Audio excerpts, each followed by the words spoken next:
Hello and welcome to session 8 of our 12-part novel writing programme. My name is Sarah Hull and I'm the Creative Director for Writers Essentials. This session, Structural Solutions, will be building on material covered in session 2, creating a structure that stands up, and going into more detail about how structure works, how to identify common weaknesses and how to work towards eliminating them. First of all, going back to last month's session, in order to edit your novel, you need to know what kind of story you're writing. So why should someone read it? What will they get from the experience, which means it's worth their time and their money, and means they should read your book over all the other ones available. And I'll come back to that later. Then you need to know what your story is about. What is the focus, the heart, the main storyline? Try and imagine if your story happened in real life and the press picked up on it. How would it be summarised in the form of a headline? For example, wedding announced after lost shoe reveals enslaved woman to be prince's magically disguised dance partner. That's 15 words and way too long to be an actual headline, but you get the idea. That's obviously the story of Cinderella. She's made into a slave, disguised by magic, dances with the prince, loses her shoe, the prince finds the shoe and searches for the owner, finds Cinderella and they get married. Some of the details about who and how and why are left out, but that summary includes the key information, the important points of the story. A novel will be longer and more complicated, but it will still have a focus, a main story, which is the summary of the key events which take the protagonist from the beginning to the end of the novel. This is the central storyline, sometimes called the story arc, the shape of the story. And this is what the rest of the book, the novel, is structured around. And you will need to get hold of this in order to edit your novel, because if the central storyline doesn't work, the whole novel won't work. And this will be spotted by an agent or an editor or indeed a reader.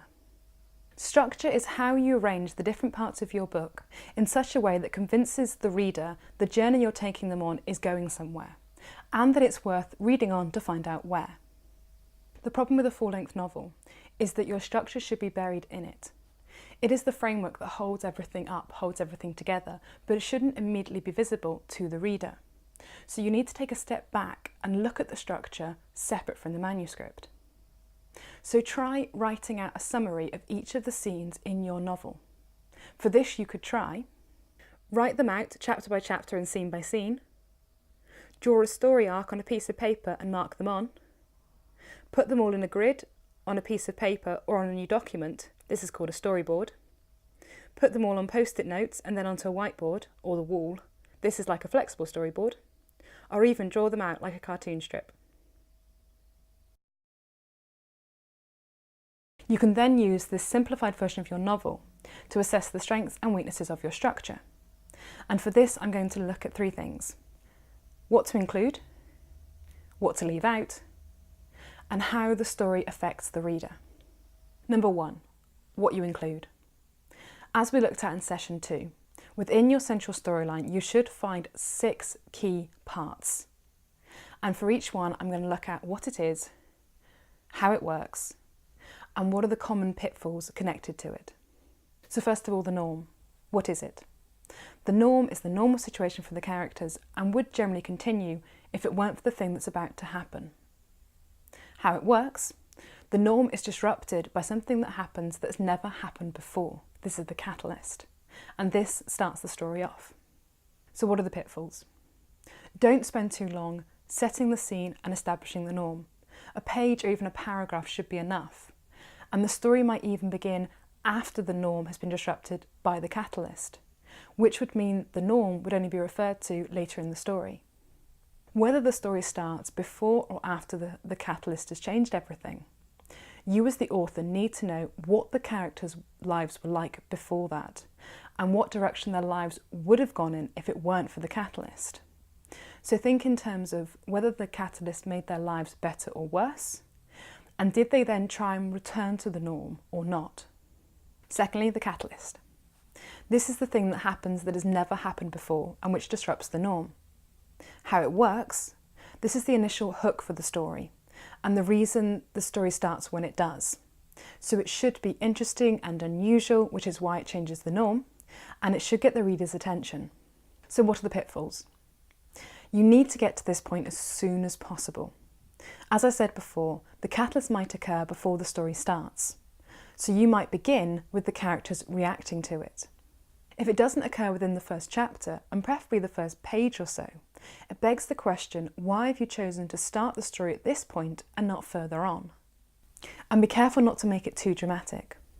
If the story starts on a really high level of tension and excitement, it will be more of a struggle to build back up to that level. Thirdly, the objective. This is the thing the protagonist, the main character, is trying to do. How it works. Having hooked your reader's attention with the first event, the catalyst, finding out whether or not the protagonist achieves their objective is what makes the reader read on. So it provides the focus and the initial direction for the book. The catalyst and the objective should be linked, and that the objective is what the protagonist is trying to do, and the catalyst is the reason they are trying to do that now. So the pitfalls. As with the catalyst, the objective needs to be established shortly after the story has begun, so within the first chapter or so. The question of whether or not the objective will be achieved also needs to be maintained throughout the story, and the reader kept guessing. If the outcome of the story becomes too obvious too soon, not just what will happen, but how it will happen, the tension and intrigue of the story will be lost. Finally, if the main objective changes partway through the novel, which can work very well if done carefully, the new objective needs to be linked to the previous one and occur at a specific time and for a specific reason, i.e. because the protagonist has experienced something or discovered something which causes their objective to change. Fourthly, the obstacle or obstacles. This is the barrier or barriers which prevent the protagonist from achieving their objective. How it works. There needs to be at least one initial obstacle, established immediately after or even before the objective, and then more obstacles will appear, or overcoming the main obstacle will need to be done in several stages. How the protagonist overcomes these obstacles in pursuit of their goal should be the focus of the book, and it's this that keeps the momentum of the story going. So what are the pitfalls? The obstacles need to link together to form a coherent plot following the protagonist's journey. So it helps to think in terms of what would most likely happen next, rather than what could happen. They should also vary in terms of what they are, how they're overcome, and how big and small they are. So try and avoid repetition in terms of what obstacles crop up and how they're overcome. Finally, if you're worried that the story doesn't have enough obstacles or that they're not exciting enough, don't try and crowbar in new dramatic events or problems, because they will come across as contrived and they won't help the story build to its climax. Fifthly, the climax. This is the highest point of tension and excitement in the novel and should reveal whether or not the protagonist achieves their objective. How it works. This is what the whole story has been leading to and what the reader has been reading to get to. It needs to come from everything that has happened before in the story, and it needs to be satisfying, almost like a reward for the reader's perseverance. So what are the pitfalls connected to climax? First of all, you need to make sure there is an actual climax. It is possible to write an 80,000 word novel detailing a series of interesting events that doesn't build to a climax, and this makes for a very frustrating and flat ending. The climax also needs to come from everything that has gone before. It needs to fit with all the events of the story and the way it's been told. However, although the climax should be rooted in the events of the story, it should also involve some sort of twist, an unexpected development which gives the plot its final push and which helps the protagonist overcome his or her final obstacle. And finally, the resolution. After the climax, this is where other things are wrapped up or revealed. How it works? It should show the tension coming down and the characters' lives settling back into a new norm, and indicate how the story will continue beyond the pages of the book. So what are the pitfalls connected to the resolution? As with getting the story started at the beginning, don't take too long ending it. The resolution should only be the very last bit of the story, and it should only take up a few pages or a paragraph or even a sentence or two. And that's because most of the intrigue of the novel will have been lost at the climax. If the resolution includes a dramatic event which then causes a rise in the tension or excitement in the book, which is then higher than the climax, I suggest asking yourself either, is this bit the actual climax, or is this new additional event entirely necessary, or would the story make sense without it? So those are the 6 key points of any story. But what about the rest of the book in between those key points? The bulk of your book should be made up of the changing dynamic between the protagonist, their objective, and the obstacles they have to overcome to achieve that goal. Looking again at your structure, I recommend identifying where that dynamic changes. So pick out the developments, however big or small, which indicate the protagonist getting closer or further away from achieving their objective. These developments are what show your reader the story is heading somewhere, that it is progressing towards a climax, a little bit like following a trail of shiny stones or crumbs. The problems associated with structuring this journey are that there aren't enough of these developments, or that they're not strategically placed, or that they're not linked. If there aren't enough of these developments, you will either get to the climax too quickly, or you will have to pad the book out with other things to delay getting to the climax. Try and look for places where subtle changes could be added, or think about other obstacles that would be likely to crop up. Or it might be that your objective needs to be made stronger in order to take longer or be more difficult to achieve. As always, make sure that whatever you add fits in with the rest of the story and doesn't come across as contrived or unbelievable. If these developments aren't strategically placed, and there are large sections of the story where this dynamic doesn't change at all, the story will start to stagnate. Try and make them more evenly spread out. And it's generally better to start with subtle changes and build up to bigger ones. There is also quite often a point just before the climax when a new development means the progress the protagonist has made up to that point is halted and all seems lost. But again, try not to make it too big or dramatic a development. If they aren't well linked, it can be harder for the reader to suspend disbelief as each new event occurs, and the story will feel disjointed. This will then make it harder to build tension and expectation, and even to keep the reader's confidence in the story you're telling. Think in terms of cause and effect, and how each new development affects the protagonist's chances of achieving their goal, and what might be the logical next step for the protagonist given what has just happened. So that's what to include. Number 2, what to leave out. Take another look at the different scenes and events of your story. And for each one, note down what it contributes, what job it does, other than changing the dynamic between the protagonist, their objective, and the obstacles.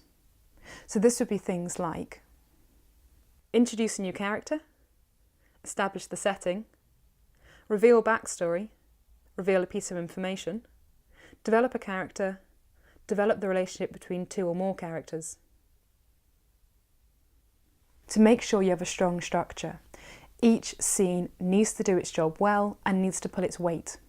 So here are 3 more weaknesses to look out for. First, when a scene isn't doing very much.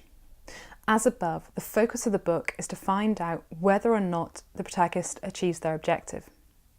So it's better to have scenes which do more than one of these jobs, or do one or more of these jobs and move the protagonist closer or further away from their objective. So in your structure, can you see any examples of a scene which only does one job and could be made to do more, or could be combined with another scene? Second, when a scene isn't necessary. Even if a scene doesn't at that moment move the protagonist closer or further away from their goal, it needs to ultimately be necessary to the conclusion of the book, when it's revealed whether or not that goal is achieved. So it needs to be part of a chain of events which eventually directly contribute to the outcome of the book. So are there any unnecessary scenes in your structure? Third, when a scene is repeating a job. Does each scene do a different job, or are there 2 scenes contributing the same thing? If the job wasn't well done by the first scene, it needs to be altered. If it was, another scene that contributes the same thing will labour the point, and quite likely bore or even annoy your reader. So again, are both scenes necessary? And finally, how does the story affect the reader? Possibly the simplest way of looking at this is to ask yourself, what is the primary emotion you want your reader to have when reading your novel? So do you want them to be happy or sad or excited or angry or scared or uplifted or something else? Going back to your list of developments, note down how the emotion of the characters, particularly the protagonist, changes throughout the book. A really good way of doing this is to draw a line on a piece of paper that goes up and down with the protagonist's emotional journey, and you can add other lines for other characters. If the story has been done well, this should be the same emotional journey that your reader goes on. So does that line showing the emotional journey that the protagonist and indeed the reader goes on look how you want it to? Are there more happy moments than sad moments? Are there lots of points of tension related to anger or fear or danger, or only a few? And most significantly, how does the story end? What happens to the characters at the end of a story, especially the protagonist and the antagonist, will create a lasting impression on the reader. Almost always at the end of a comedy, good things happen to good people and bad things happen to bad people. At the end of a tragedy, bad things happen to good people, or indeed good people and bad people. For something in between, the ending will be more ambivalent and more varied. And finally, is the book you've written the one you promised the reader? Whatever mood the book ends on, and predominantly invokes in the reader throughout, should be in keeping with the kind of story you're telling, in terms of the target reader, genre and similar books, and the way that the story starts and progresses. So if you're writing a grisly thriller, it will be action-packed and tense and exciting throughout, and there probably will be examples of death and violence earlier in the story. If you're writing a romance, however, and it's a light-hearted romp for the first 370 pages, you will annoy and upset your reader if you kill off the protagonist on page 371. That isn't to say you can't have sad bits in a cheerful book or comedy in a darker book, but you need to prepare your reader for this, or they will feel cheated when they realise the book they're reading isn't the one they were promised and paid for and persevered with. As I said earlier, the climax and the resolution, which make up the end of the story, need to follow on from everything that's gone before. And if they don't, then either the end of the book or the rest of it need to be altered so that they are consistent. So, now you've identified the weaknesses in your structure, what can you do about them? Well, you have three options: cut, edit, or start again. Firstly, cutting unnecessary scenes will focus your story and improve your pace. So any part that doesn't move the story on, isn't necessary to the central storyline, or repeats something that has already been revealed needs to be cut. A good way of deciding which scenes aren't necessary and therefore should be taken out is to ask yourself the question, would the story work perfectly well, end the same, and make sense without this section? This can be acutely painful, so I suggest creating a new document titled Deleted Material, and then putting in headings Chapter 1, Chapter 2, Chapter 3, and so on, and then cutting unnecessary scenes or sections and putting them into that document under the relevant chapter heading. That way you can always come back and revisit them. Other parts will need editing, and for structure that normally means rewriting. So I suggest you start with the structure breakdown we looked at earlier. Scene by scene and chapter by chapter, make sure that all the key parts are there, that they work as they should, and that each scene does its job and moves the story on.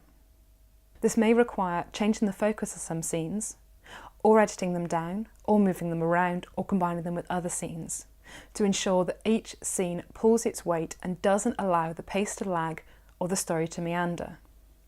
Once your structure is really strong, then go through your manuscript and rewrite each scene to fit in with your new structure. And you should end up with a much better, stronger and more compelling book. And the last option, start again. Hopefully there will be some parts of the story that work, and the others can be improved and made to work. But sometimes, eventually, if a story just doesn't work, it might make more sense to start again, either with a new idea or with the same essential idea and a different structure. But you can keep this as a last resort. Next time, I'll be carrying on directly from this topic and looking at how plot and character intertwine. In session 9, Every Character Has a Story. The video will be online from early March, or check out our website www.writeressentials.com For more details about the writing programme, including the next live class taking place in Edinburgh, our other services, and how to donate to the production of these videos. See you next time.